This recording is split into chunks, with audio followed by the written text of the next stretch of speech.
The sales team has to be perfected, properly managed, well-trained, held accountable, encouraged and incentivized to make as much money for the business as they possibly can. Marketing has to accept the responsibility in the business that leads have to come in qualified and framed. You have to have a great offer that is so obvious, so easy to say yes to. It's a no-brainer. You have to have a no-brainer offer. All right, welcome to today's video. My name's Jeremy. I'm gonna help you get to $1 million a month. There's 3 things that no matter what, under all circumstances, have to be aligned, perfected, in sync, and once again, have to be there in order to hit $1 million a month. And I'm gonna break those 3 things down for you here today. They're very simple, but yet, once again, most people will struggle balancing the 3 of these things. Thing number 1 is the sales team. So to be clear, when you start your process of getting to the point where you're on your way to $1 million a month, the sales team has to be perfected, properly managed, well-trained, held accountable, encouraged and incentivized to make as much money for the business as they possibly can. One of the most interesting things that typically happens when we get brought in as a marketing team is right away, you get a lot of almost instant feedback that occurs. When you start driving a lot of qualified leads into the sales team hands, you start seeing what their show rates are, you start to get an idea of whether they're willing to do manual outreach and do simple things like selfie videos, reach out at the time that they get a lead, become excessively overwhelmed very quickly. In some instances, they also are just very poorly managed.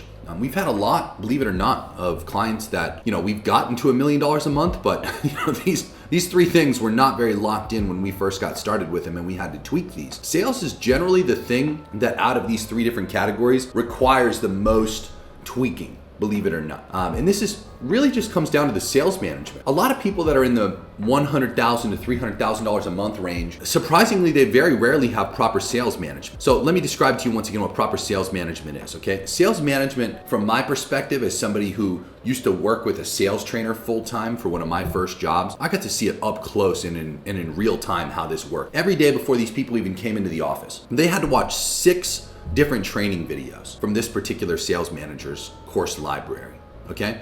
Before they were even able to walk in. And yes, they were held accountable to do that. They had this thing called a watchdog report, which would give them detailed views of what videos the individual watched, and they could watch whatever they want. They didn't assign the particular 6 videos that the person needed to consume. They just said, hey, you gotta watch 6 before you walk in the door, okay? Now, as soon as they walked in, they had a culture where they would all try to beat each other to the office. So they would all wake up very early, just based on the incentive of competition, not based on the fact that there was some kind of, dollar value figure they would be paid if they showed up earlier or not. All these guys were on commission only. So anyway, I digress. Point I'm attempting to make, before they walk into the office, 6 training videos. They would then essentially race each other to be one of the first people into the office. And they would do things like manage their pipeline. A lot of the stuff that was done in the morning, specifically prior to actually hitting the ground running and starting the process of making calls, taking scheduled calls, following up, was just updating their CRMs. They would go into their pipeline and they would essentially identify the people that were the hottest and that they would prioritize for that specific day when it came to follow-up. In addition to that, they might take some notes from the historical days, update them a little bit. Maybe something happened over the last 12 to 24 hours from the time that they were last in the office. And simply put, they would make sure their CRMs were up to date. In addition to that, depending on the CRM, and there was 2 different CRMs that this specific company used at that time, they would update the CRMs frequently, very frequently. The salespeople knew that if they did not have an updated CRM, that they would essentially lose out on revenue because they didn't have clarity into who specifically was the hottest out of everybody that was, in their pipelines and possible to close, or probable to close for that matter. Now, to be clear, 9 a.m. rolls around. This is when almost everybody else that works for the company would start to roll into the office. And they would have a morning meeting at 9:05 a.m. every morning. Now, at this specific morning meeting, there was a lot of accountability that was shared amongst departments. Not a lot of individual call outs were made, not a lot of individual praise was made, more so department praise. So the marketing team would share their analytics and what was going on, updates.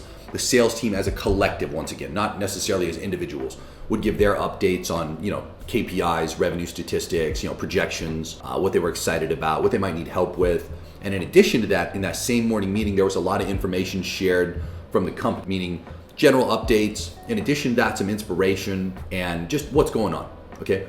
Now, to be clear, right after this morning meeting, and this morning meeting could take anywhere from 15, 20 minutes, right after the morning meeting, all the salespeople would go into their sales room and they would do role play, okay? They would all break into pods of anywhere from 2 to 3 people. They would pair up and for about 30 minutes at least. Sometimes a little longer to be fair, but every time it seemed to be at least 30 minutes. They would break into people, once again, pairs, individuals together, sometimes a pod of 3 individuals, and they would just role play. Hey, answer the call, boop, and then they would sit there and just act like they're dialing each other and give each other different scenarios, from like follow-up calls to like cold calls to, hey, a lead just came in, to somebody bought something and they were calling that lead and attempting to upsell them into something else, or book demo calls. And they wouldn't hold back. I mean, these guys weren't just making it like soft, This was essentially all the objections that they were themselves dealing with, that they were knocking off of each other and seeing what the other person would do to overcome it, practicing all the things that they were learning in real time. Now, they had 2 levels of sales managers inside of this specific company. Okay, so they had all of the sales people that worked in the company. There were a total of about 25 to, give or take the time frame, maybe 30 altogether. These people all had 2 people above them. They had a sales director, and then in addition to that, above that person, they had a sales manager. Now, the sales manager and the sales director, all day long in his physical office, would walk around, listen in on calls, sometimes literally just jump in on the call, do manager follow-up, manager closes. These people would hit the ground running. As soon as that role play was over, these people were dialing. They all had KPIs. They were all held accountable based on statistics. Each individual person had a set of stats that they had to achieve week over week, okay? And this company went as far as every single week they'd have a line graph, okay? And this was typically judged based on revenue. In addition to that, some of it was based on call count in terms of like the total quantity of calls that they got. And in most instances, they had additional statistics besides just these 2. But what they'd want to see is that your line graph for the 7 days out of the week that you were doing calls was trending up ideally. Okay, so if you had an overall trend that looked good, and like once again it was in general just going up and to the right, that's what they'd want to see. Okay, and to be clear, if they saw anything else, like let me give you an example where the call count is the opposite, where instead of going up, it's going down instead. So if that individual was going down and to the right, what they would do at the end of the week, okay, on Fridays, and they had these stats, by the way, these line graphs literally printed on the wall. They had so many of them. Okay, so many of these individual statistics, these line graphs for each individual in the sales team. And it was all very transparent, to be clear. It wasn't like a hidden thing. You could see everybody else's stats. And you were encouraged, by the way, to go look. That way you could see like, okay, hey, this guy's crushing it, this girl's crushing it. Like, let me go talk to them and see what they got going on. And once again, you were also encouraged to like help each other in the organization. So at the end of every week, if your stats were going down and to the right, unfortunately for you, you're getting called into the office with the COO, the sales manager, and in most instances as well, the sales director. So you have 3 levels of management, okay, that are gonna sit you down and they're gonna ask you, hey, what's going on with your stats? Why are you trending down and to the right? What's going on? What are you missing from us that we need to provide to you so you can get your stats going in the right direction? What is lacking from us that we need to provide to you? And they would essentially get the salesperson to admit, well, I'm just, not doing that well. This is what specifically I need. And they would get that person whatever they need. They'd get that person whatever they asked for. They would help them out. It was an accountability meeting, but in addition to that, it was more so a resources meeting. Like, what do you need? What can we provide to you? What's missing? Like, help us improve so we can get you to improve. Now, a lot of the times, this is a very like open, transparent organization that was more than happy and constantly helping all of their staff, not necessarily just the sales team, but in this frame, the sales team especially. The average person who would go into that meeting that was being held accountable would essentially answer with something along the lines of like, yeah, it was just a bad week. Like, I apologize, I'll turn it around. And if that was the answer that the 3 management levels received from that person that they're sitting down with, they would say, okay, great, go turn it around. We're obviously here for anything and everything that you need in order to be successful. Please come to us in the instance that something's missing and you need our help, okay? This is very important to understand. This level of accountability and this level of like, I want to help you, rarely happens inside of any organization. There is literally not been, out of hundreds, a single organization that we have worked with that even comes remotely close to this caliber of training, accountability, like providing resources, just giving them an environment in terms of the culture to like really pressure you in a very healthy way to thrive and grow as an individual. Okay, that is very, very uncommon. It is rarely ever the case. Okay, and generally, without exaggeration here, okay, I would say that almost every single organization that we work with comes in at like 20%, maybe at most. I have one specific sales agency that I work with. They're an outsourced sales agency that you can hire, like a marketing agency as an example, that will come in and be your sales team. A guy named Josh runs it, and Josh is one of the only people that I've ever worked with in my life, okay, in my career up to this point, that come remotely close to this level. I would say, to be fair to him, that he touches this level and operates at this level. And I love doing deals with Josh, okay? To be clear, no other like in-house sales organization or any other sales agency for that matter, does any of this shit. Okay, they just don't. They get lazy. They occasionally get a deal or two that gets them well paid, and then they just fucking stop. Everybody typically gets lazy as they start making a lot of money instead of the opposite, where they get even more accountable and even more in the zone. Okay, this specific team that I'm referring to, they got in the zone and they keep their people in the zone and they stay in the zone as they make a ton more money. All right. Now, to be clear, if you had 2 weeks of down statistics, there's a high probability that you're going to get fired. They're going to put you on a essentially like performance review plan where they're like, all right, man, look, you had 2 weeks of down statistics. Like, we just can't tolerate giving you leads. What we're going to do is we're going to take you off lead flow, and you got the pipeline that you got. This is essentially what we want to see from you in order to keep you around.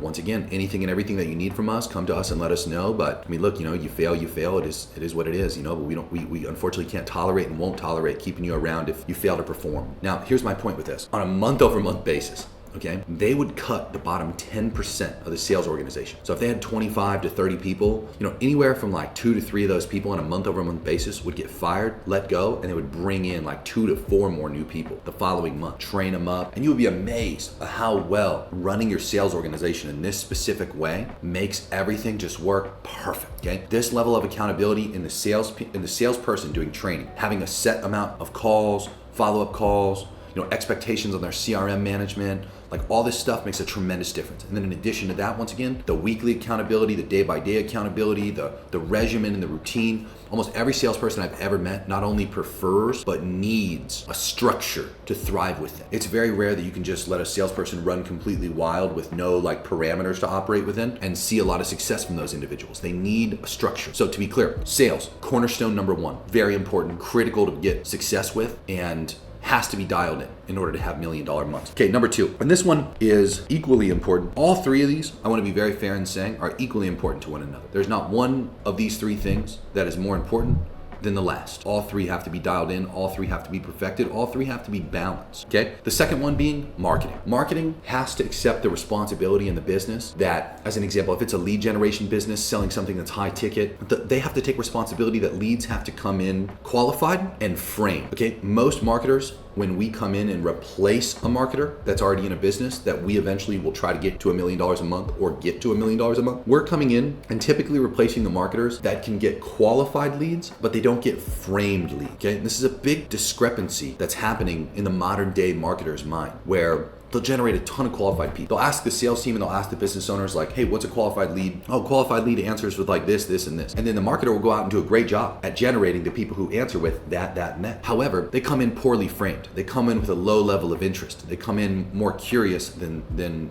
close to being sold. The sales team is looking for layup deals, is the simplest way to put it. They want people who come in with the highest probability to close. Marketers will typically optimize around qualified leads, and most marketers operate at a pretty tremendous scale when you're getting to $1 million a month. Like, there's, give or take the price of the product, typically thousands of calls or thousands of leads that have to come in, sometimes more than that, especially if you're doing like webinar models. You're operating in the tens of thousands of leads, per webinar, or give or take the schedule of the webinar and the frequency in the thousands at least. And there's just, a lot that you lose on a granular level when it comes to perspective when you operate at that scale of having to generate that many people. And to be clear, what marketers will typically do is, from an efficiency perspective, just look at everything from a big picture and try to just quantify all that data into graphs and percentages for just how many people are qualified versus unqualified. They'll get feedback from the sales team, something along the lines of, hey, these people aren't coming through like ready to close. They aren't coming through like probable to close. Like, they're coming through cold, they're not as warm as what we want them to be, things like that. And most marketers nowadays especially will just dismiss that. That can't be true, like, look at the qualification ratio. Like, these people are qualified as hell. It's a sales team problem, they have to be able to get these people closed. To be clear, as a modern day marketer, one thing that's very important to make sure you get right when you are, once again, going to get to $1 million a month is you are taking the feedback of the organization and treating it as though it's true, and doing everything within your power to make sure that things are dialed in, people are coming through properly qualified and properly framed at the same time. And there's a bunch of like specific nuances to how that works. Number 1 for us, that's content advertising strategy. Content advertising strategies over direct response alone every day of the week. We're running strategies where we're taking content and adding it to each specific part of the sales process. We're being very particular about what content content we select for those different stages of the sales process, and we're putting that alongside of our direct response ads, and we're doing everything that we can to ensure that we reach as many people that are coming through the funnel and framing them to be as qualified as they can be and as framed as they could be at each particular step of the sales process, even after they buy, as an example. Now, to be clear, in addition to that, every marketer is also, when I say they act out of efficiency, typically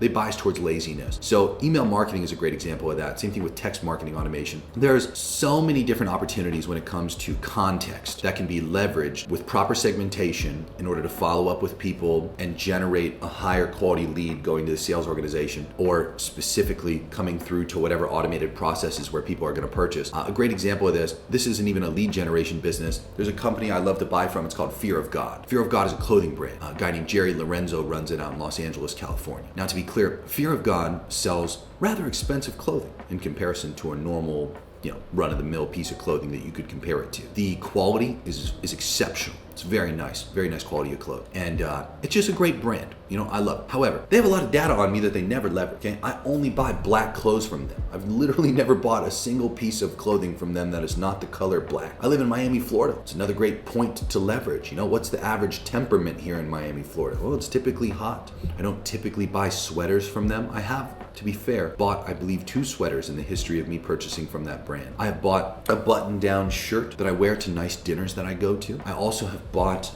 a few different pairs of pants from them, but not like heavy pants. They're very light, rather stretchy. They're actually considered my dress pants, okay? I've also bought shoes from them, and I believe I've also bought a bag or 2 from them, okay? Now, to be clear, the amount of t-shirts in the color black, the amount of shorts in the color black that I have purchased from them is like 85% of my total purchases from that business. Now, just take those 3 things, okay? The color of clothing that I buy, the type of clothing that I buy, mainly t-shirts and shorts, and the location in which I am from. Now, a very simple thing that they could do that you could leverage with a frequent buyer, that'd be another great point to leverage, would be to send me contextual email marketing communication. But they don't, they never do. 100% of their communication to me is just the same blanket stuff that they send to everybody else. It almost comes off pretentious when you don't communicate with people in a contextual way. It comes off as disingenuous. It's like, look, you got all this data you could leverage to get me to buy more stuff. Why wouldn't you? It has a higher probability for me to purchase if you do. It makes a lot more sense to do that. And I'm sure that I'm not a singular individual that meets that specific segmentation criteria. At a brand that operates at their scale, they likely have thousands, at least hundreds of people that have that exact same, they only buy black clothes, they live in a hot temperament, and they're men. Just those 3 things. They could literally send an email that says a subject line, new black t-shirts, perfect for summer. Doesn't matter what time of year it is, I would instantly go to that email, open it, and have a high probability to purchase. But they never do. 100% of their email communications are something along the lines of, hey, a new, refresh in stock just dropped. Hey, our new line just dropped. Hey, new winter clothes just dropped. Our new summer line just dropped. It's just like all the general stuff. Hey, we just did a new collab. And it's very infrequent as well. They send an email communication, I think without exaggeration, maybe once every other month, sometimes less than that it feels like. My point being, marketers will inherently bias towards laziness out of the logic of them being efficient. As I mentioned, there's a grand scale. Like salespeople, as an example, will typically struggle to manage a pipeline of hundreds of people. A marketer, in its finest form, and the simplest way to describe it, is managing a pipeline of however big the list is. So as an example, you're sometimes managing a list that has hundreds of thousands of people in it when you're operating at $1 million a month, maybe more. I've had lists that have millions of people in. Most businesses, to be clear, that are operating at $1 million a month have at least several 100,000 people typically in their lists. And they don't leverage the segmentation that exists within those lists to contextually communicate to people, which is a great example. The whole point I'm articulating all this is to emphasize that as an action type, okay? Creating contextual marketing automation communications is a huge driver of revenue, okay? Email marketing alone can add several $100,000 a month to the $1 million month, okay? It is a huge driver of revenue when you're at that level. Easily ignored, easily inherently like a lazy thing to, not pay attention to and not prioritize. And that's typically how it gets treated. It's the same thing once again with text message marketing automation, okay? It's the same thing when it comes to funnels. It's the responsibility of the marketing team once again, and once again, the simplest way to summarize it and articulate it, it has to be a game of quality and frame, okay? These 2 things matter so much to the success of this specific division. When it is not properly done, obviously there's going to be huge discrepancies and conflicts between the sales and marketing division. There's just going to be a lower probability of you getting to $1 million a month in an efficient way, okay? when these simple best practices, just for the few that I mentioned, aren't leveraged and taken action on, you have a lot more money that you're gonna have to spend to make the $1 million a month real. As an example of that, you might have to spend $500,000 in paid ad spend to hit $1 million a month, versus if you have a marketer that's actually taking action on every best practice under the sun and is not inherently lazy and is going the extra mile to do everything that they should do to master quality and framing in all possible ways. To be clear, you might be able to spend, without exaggeration, $100,000 or $200,000 to have those $1 million months possible. We've had clients where, without exaggerating, we've spent $25,000 to $50,000 with, to be fair, very expensive products, anywhere from $35,000 to $70,000 as an example, where we've produced $1 million a month with only $25,000 to $50,000 in ad spend, but once again, with a very high ticket product on the other side of that. So I say all this just to really emphasize, okay? It all comes down to quality and frame in the marketing division. The marketers also need to be held accountable from a perspective of two things. Number one, obviously statistics and KPIs, but number two, they need to be incentivized based on that level of quality and frame being met, okay? A great proper incentive for the marketing division in your business is to have a set of KPIs that they're held accountable to that not just represent the quality of leads that they're bringing in, but once again, the frame that they come through with. Typically, frame can be measured based on the feedback that other divisions in the business, mainly the sales team, are providing to the owners and to the marketer, okay? If you're getting a very consistent set of feedback, or you're just seeing like a tremendous ROAS, that's typically because those two things are mastered, okay? If they're not mastered, then you typically are seeing your ROAS drop and you're having to spend more money to make the same amount of money. And in addition to that, the feedback of anybody that's talking to leads or customers for that matter is like, I don't know, man, these people are just coming through like weird, like they're not very sold in comparison to what they used to be. They're a lot harder to sell, they're a lot colder. You know, when you start hearing those kind of things, remember, quality and frame. Okay, to be clear, last and final thing when it comes to what has to be perfected, what has to be well balanced when it comes to the three things that have to be there once again to hit $1 million a month, it is offer. Okay, you have to have a great offer that is so obvious, so easy to say yes to. It's a no-brainer. You have to have a no-brainer offer. The no-brainer offer is, without exaggeration, like it's like having a car without oil in the engine. The offer is the oil. Nothing runs efficiently when there's no oil in the engine of a car. It's gonna cease. It's gonna stop working. You can have the best marketer. You can have the best sales team, okay? And if you have a trash offer, oh my gosh, you're gonna have so much friction when it comes to hitting $1 million months. Okay, it's just stacking the odds against you. Now, there's a few things to note. I'll give you a great example. I had a sales call the other day. I don't even remember this guy's name, but to be fair, when I was talking with him, he put one ad on LinkedIn for his offer type. He was a guy who was selling to a B2B crowd, okay? He was selling to executives in like Fortune 1000 companies, and his offer was very simple. It was, look, you're a Fortune 1000 executive, and you've got your stock options, you've got your incentive program, you've got your comp structure, and you wanna make a tremendous amount of money with that money. Like, here's what I did. And he himself was a Fortune 1000 executive that made a tremendous amount of money outside of the business with the money that the business provided him. And a lot of people know this guy in the Fortune 1000 executive space. He's like almost like a living legend for somebody who has the results that almost all these other executives who have heard of him want. So he put one ad out that essentially said, hey, I'm that guy. Here's my list of results that I've generated with my comp structure, you know, my stock options. Here's like what I did transparently. You know, if you want me to show you what you should do given your situation and what's likely going to be best today to maximize your earnings, you know, book this call with me. It was a $50,000 offer. Without exaggerating, one LinkedIn ad was like a couple $100 a day at most that he spent, and he had the most basic funnel you could picture in your head right now. If I remember the link, I would show you. It was laughable how simple this funnel was. It was essentially like a type form application with a basic headline on it. And he had produced, at the time he talked to me, $450,000 in these $50,000 sales. And he had spent like at most like $5,000 on ad. And he contacted me, he got in contact via a referral, and you know, whoever referred him to us knew that we could help scale the hell out of an offer like that. But to be fair, like this guy, he didn't have any of the other two things. He didn't have the sales team, he didn't have the marketing team. Didn't matter. He was gonna hit $1 million a month in like a few weeks from then, for sure. Okay? Now I say all this to just put this in perspective. He had an incredible offer. The offer itself is gas on the fire, okay? With an offer that is not, it's just not good, you are going to struggle. You're going to have a really hard time to get to $1 million a month. It's just gonna cost a lot more. Your stats are gonna be inefficient across the board. It's not gonna have a lot of broad appeal to a wider demographic. You know, the most interesting thing that typically happens when we take on a business that does not get to $1 million a month is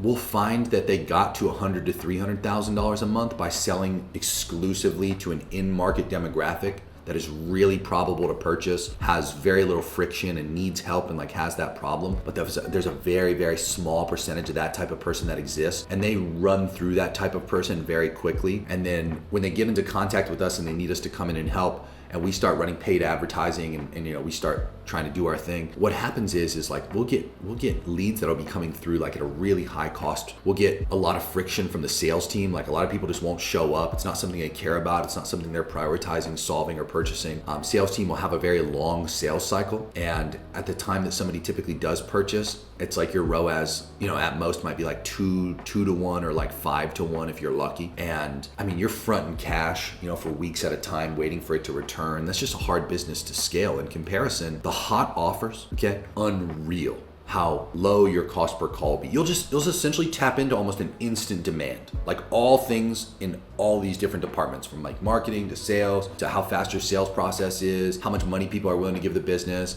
how happy they are to refer people that they know. Just click it, firing on all cylinders, money rolls in rapid when you have a perfected offer. Now, to be clear, from my experience, just to give you some specific details on what perfected offers look like, not to leave you hanging, a perfected offer is typically an offer that has a very simple structure to it. It's not one of those things where you have to do like a weird, okay, you're gonna get this and this and this, and like that is valued at this, and that's valued at this, and that's valued at this, and like, you know, I'm gonna give you all that instead of for this price, for this discounted price. Like, you don't, like, that's not a good offer. If you have to do that kind of shit, you're not selling the right thing. Okay, a really good offer can be presented in a way where it's like, okay, so you have this specific want or need, and my offer is going to help you do that. You have tapped in to a thick vein.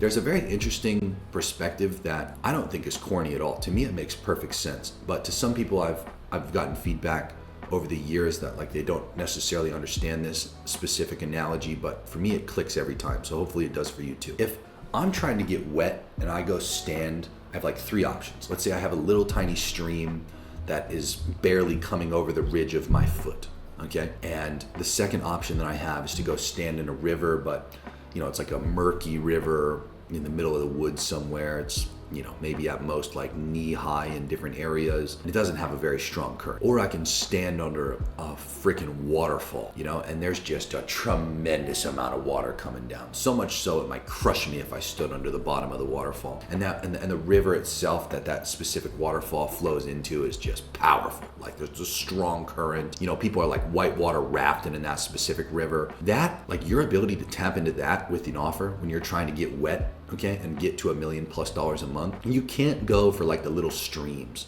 You know, you can't go for problems that people, you know, don't even necessarily identify with having, or they don't put a lot of value on. You know, you can't have an offer that is not something that when people see, they just say, dude, I'll fucking drop whatever I got going on, I'm gonna buy that. You know, it can't be something that leaves people like in the consideration phase. It has to be something that people look at and just say, that is a no-brainer. I can't believe I didn't do that sooner. So it has to be an offer, simply put, where it's a high priority. It's almost an instant yes. There's not a lot of consideration. There's not back and forth. It's not something that people would give you the excuse like, oh, I gotta go talk to my partner. It's something that when they buy, they get to go show their partner and be like, it's a no-brainer. A no-brainer offer. You know it when you got it. If you don't have that type of sales process, if you don't have that type of feedback coming at whatever level you're specifically operating at right now, there's likely a high probability that you got some tweaks to make. I'll give you an example of the most recent one, just so I can give you a literal example, okay? So there was a company that just came out. They got funded with a $60 million seed round, and they make something called AI avatars. And at the most recent mastermind we had for the Inner Circle, we had a gentleman named Jelani who came in front of us, and he essentially showcased, hey, so here's this company that I'm using. I am making AI content,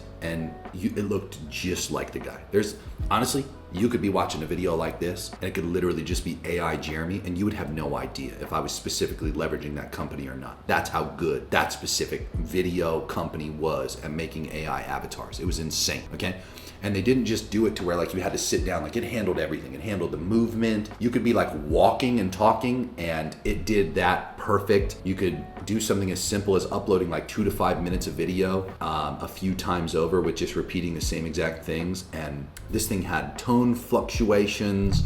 They truly are going to be one of the biggest companies in this like AI avatar space by far. And Jelani, long story short, he got in front of us and he made this presentation just showcasing like, here's how I'm using AI avatars, here's the company, and here's how simple this is, and like here's some use cases that we've tried it for. Every single person, literally every single person in that room here in my house watching Jelani talk was taking aggressive notes, just had so many ideas firing off, and all of them approached Jelani afterwards saying something along the lines of like, dude, what's it take to work together to get this done? Jelani, to be fair, presented it in a way where individuals could take action on it without necessarily needing to hire him directly. And I do think a lot of people will take that specific route. However, it's important to note, Jelani could have presented anything in terms of pricing. And he could have, as an example, just said, hey, if you've ever filmed any kind of advertisement before and you have, let's say, a series of videos that's like 2 to 5 minutes long, or if you shoot YouTube videos like this and you're in a specific environment and you've shot like a handful of times there, I can work with you for this amount and I can replicate you and I can make all of your content production as simple as uploading a set of text into what you want your AI avatar to say.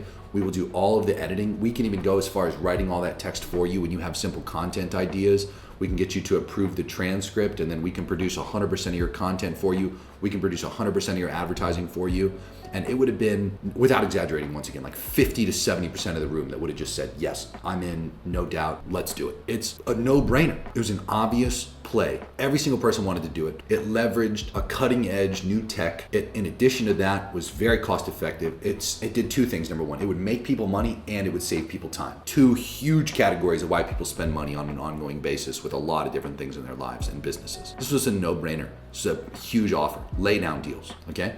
Now, my point being, once again, if you don't have that type of offer, you're likely going to struggle. And to be clear, these three things, once again, these three things have to happen. They have to be synchronistic with one another in order for you to scale successfully. It cannot be imbalanced. It can't be like, okay, sales is good, marketing's all right, but you got like a really bad offer, like it can't be imbalanced. It has to be a triangle. It has to be perfect, okay? Sales, marketing, and the offer have to be equally balanced if you want to have $1 million months. If you like videos like this, you want more information on how you can achieve $1 million months, you're struggling I'd say, look, it's very important to note there's a financial, position I'd like for you to be in to take advantage of this specific offer. The lowest person that we help is at $15K a month with my Inner Circle program. Almost everybody who typically comes into it is around $50,000 a month. Most people are already doing like $100,000. Once again, they want to get into the position where they hit their $1 million month. We help people all the time through that group go from, in the tens of thousands to their first 100,000 a month. And then we have them go from 100,000 a month to $500,000 a month and then scale their way up from there. However, it's important to note once again, if you're interested in this type of information, you want to succeed at a greater level than what you are now, you want one-on-one support from me, weekly group calls from me every Saturday, a group chat with a bunch of other heavies that are all aligned to the same exact outcome of trying to get richer and make more money and doing it transparently and helping one another along the way. You want to be at these quarterly masterminds where you have guys like Jelani talking about the AI avatars and a bunch of other heavy stuff. You need to be a part of my Inner Circle program. There's a link for it down in the description. And to be clear, I'd appreciate if you like, comment, subscribe. Let me know any other questions or video ideas that you guys have. And I'll see you in the next video. Talk soon.